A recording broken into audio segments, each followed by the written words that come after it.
Last time on Dragon Ball Z, peace has returned to the land. But little did the Z fighters know, an alien spaceship has crashed onto the Earth. Who could this mysterious new guest be? Find out now.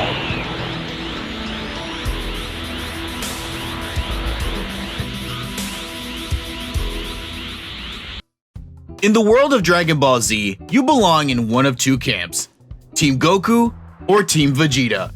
You went with either the bright-eyed, ever-optimistic hero of Earth or the tough, focused prince of all Saiyans. And when I was younger, I was all about Goku. He was able to go into any challenge without fear, was determined to face all obstacles, and come on, he was the strongest and had that main character swag.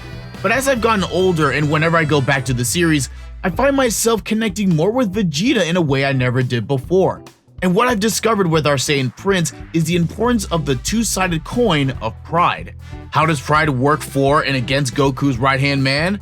I'm the guidance guy, and let's push through our limits together to find the answer.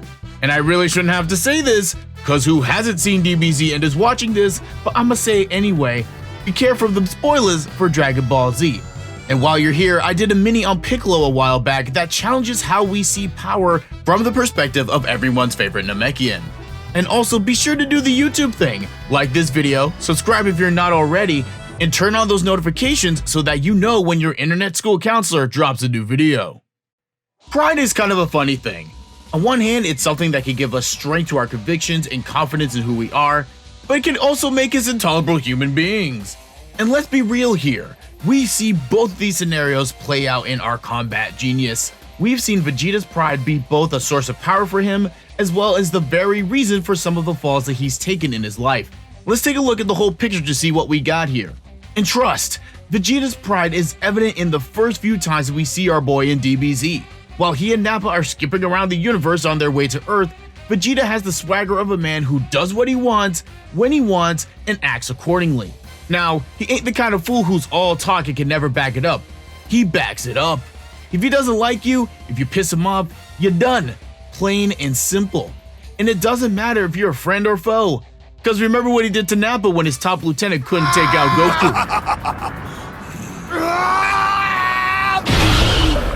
Goku. What?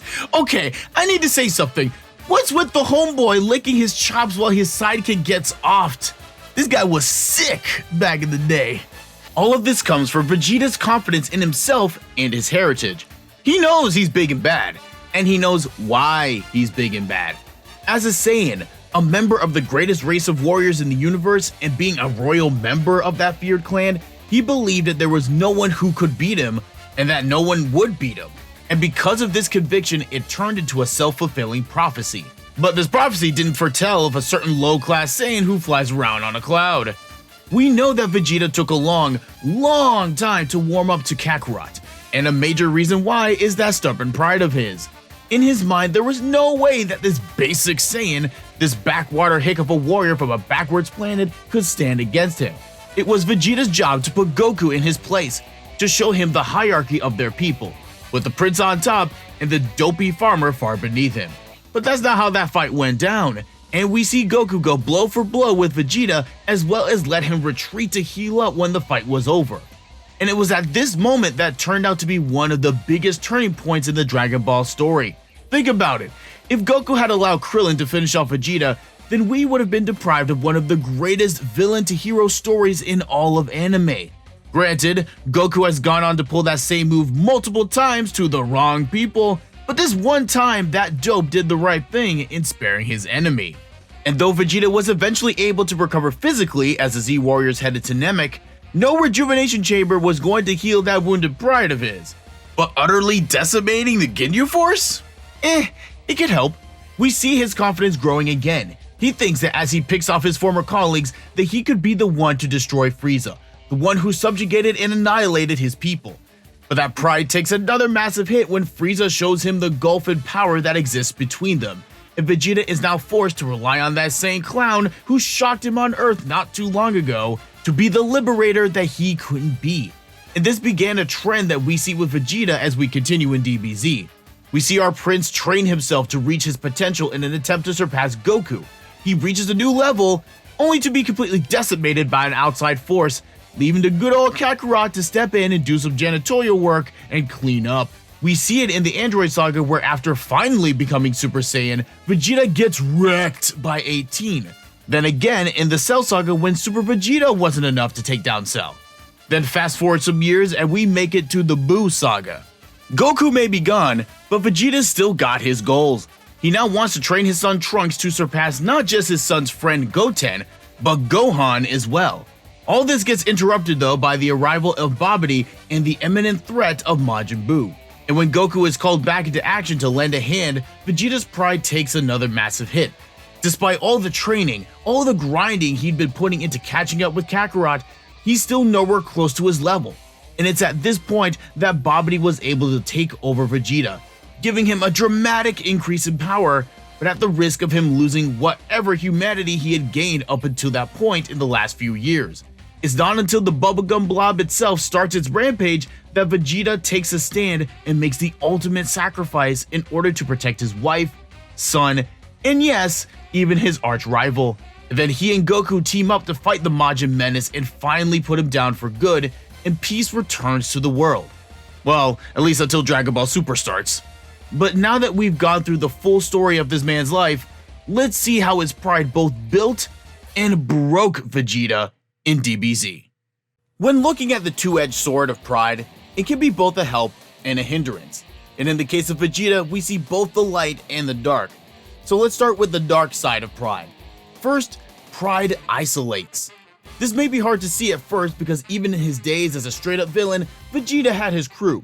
He had a working relationship with the Ginyu Force, and who can forget good old Nappa? But once we look past the surface, what we see is someone who has been alone for a very long time. To an extent, this is understandable, because Vegeta is the Prince of all Saiyans. Being royalty is naturally going to isolate you from those around you as a matter of being. People are going to suck up to you, give you what you want, and generally try not to get on your bad side. And in Vegeta's case, his pride and sense of superiority put him in a place where he felt that no one could reach him. He was above everyone else, and he liked it that way. However, his isolation made it very difficult for him to be successful at anything that wasn't a battle to the death. I mean, just think back to those moments where he wasn't fighting and he was just chilling with the rest of the Z-Warriors.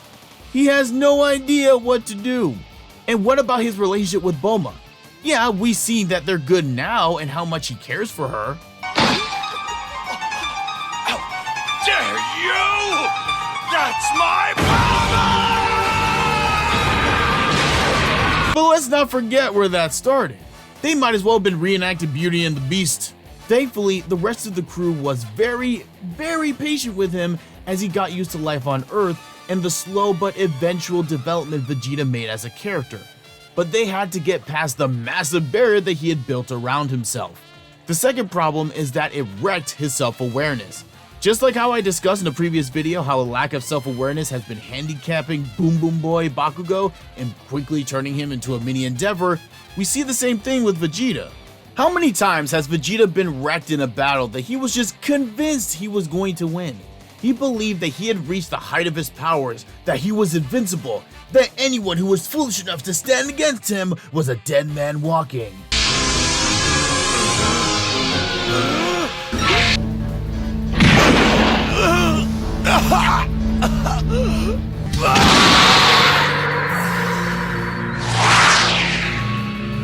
Yeah, it's happened a couple of times. His pride made him overconfident and arrogant, which distorted his ability to see his limitations properly. There's a difference between being confident and being arrogant. Being confident means you have high regard for yourself with proper perspective for what you can and can't do, while being arrogant is all the high regard without any of the perspective. And it's that lack of perspective that has crushed Vegeta on numerous occasions. And as a result, Vegeta's pride limited his potential. And like with his isolation, this can be hard to see at first. We've seen Vegeta reach new levels of power time and again in the story of Dragon Ball Z, and he was willing to put in the work. But I want to bring your attention to something. Notice how Vegeta never tried to become more than what he was until Goku showed up. He knew the stories of the mythical Super Saiyan while rolling with Frieza, but he didn't try to become one until he met Goku. Though Vegeta had wanted to overthrow the space colonizer for years, He didn't try to do it until Goku smacked him around. Why is this? Because Vegeta's honor fooled him into thinking that he could do no wrong and that he was always the strongest fighter in the room. Sure, he still trained, he did his workouts, but his belief that he was better than everyone betrayed him until he was proven wrong. But once he saw his limitations, once Vegeta started that journey from villain to anti-hero to hero, we begin to see the strengths of his Saiyan dignity. The most obvious pro that we witness is that Vegeta's pride gives him strength. Knowing who you are and owning it gives you a certain kind of power. It gives you healthy confidence. It gives you perspective on who you are, and it can guide you in the decisions that you make. Whenever Vegeta declared that he was the Prince of all Saiyans, he wasn't just bragging. He was declaring facts that dictated how he acted and how he allowed other people to treat him. He wasn't going to act in a way unbecoming of royalty, and you better believe that he wasn't going to allow anyone to speak to him or act in a way that wasn't congruent with his self-view. And as a result, his pride became his power, and his power became a self-fulfilling prophecy that we mentioned earlier. He believed, and thus he became. He saw himself as one of the strongest warriors in the universe, and because he saw himself as such and was putting in the work, he became exactly what he said he would be. But that's not all. Vegeta's self-worth also reinforced his purpose. Goku is often compared to Superman in the sense that they both came to Earth from a doomed planet and lived as an Earthling. On the other hand, Vegeta is more like General Zod. He came to Earth knowing about his people, their customs, and culture. But unlike Zod, Vegeta actually lived long enough not to try to destroy/enslave the Earth and everything in it. And as Vegeta lived his life on this foreign planet, his pride never let him forget who he was. He came from a long line of warriors, so he continually trains and prepares himself for battle, even when there's no threat on the horizon. As a member of the royal family, it's his responsibility to raise an heir and ensure the Saiyan people don't die out, so he settles down and starts a family. Granted, it took him a while to appreciate what he had and how important his family was to him and his purpose, but he did learn in time. He is always the one to remind Goku or Gohan about the Saiyan way, because he realized that as the only member of his race that actually lived through the culture, it was his job to educate and pass down that knowledge. And lastly, this enables Vegeta to inspire. Now, this may sound odd when talking about Vegeta. He ain't exactly the life coach type, but let's think back to the battle on Namek. Vegeta's down for the count after being defeated by Frieza, and it's all on Goku to take down the tyrant. And Vegeta tells Goku exactly what's at stake. This is more than just the fate of Namek, the galaxy, or even the universe. This is about the fate of the Saiyan race. Vegeta tells Goku that Frieza is the one responsible for the death of his father, his family, his home. That Frieza is the reason why he got shipped to Earth, and that if Goku doesn't defeat Frieza, then the lineage of the Saiyan is no more. You don't say things like that, you don't care like that, unless you have that immense pride in who you are and where you come from. And as he tried to pass on that Saiyan pride to Goku on that planet, we can impart that kind of power onto ourselves as well. Perhaps the most powerful thing about Vegeta's self-image that I want to leave with you is the fact that his pride came not from what he did, but from who he was. It's so easy to identify ourselves, to limit ourselves by what we do. I am an athlete. I'm an honor student. I'm a musician. Those things are important and make up who you are, but they shouldn't be the sum total of who you are. Because athletes get hurt, honor students graduate, and musicians step off the stage. Then what? If you've defined yourself by a part of your identity that's ultimately temporary and will only last a phase, what will you do when that phase is over? By doing that, we fall prey to the dark side of pride. You've isolated yourself from other parts of your being that can be enriching. You lose self-awareness and you define yourself by one thing or overrate yourself, and this ultimately stunts your potential as you only focus on growing one part of yourself. But when you draw your self-worth from your positive qualities, your characteristics, the way you live your life, you begin to see the bright side of pride. You begin to speak prophecies of your success that come to pass. You have a strong sense of what you're supposed to do in life, while realizing that your purpose can change with time. And finally, It gives you the ability to inspire others to find their inner pride as well. And that is the power of pride that the Prince of Saiyans shows us all. Thanks for watching.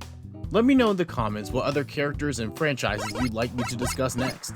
Also, don't forget to like, subscribe, and ring the bell so you know when the next video is ready. Until next time.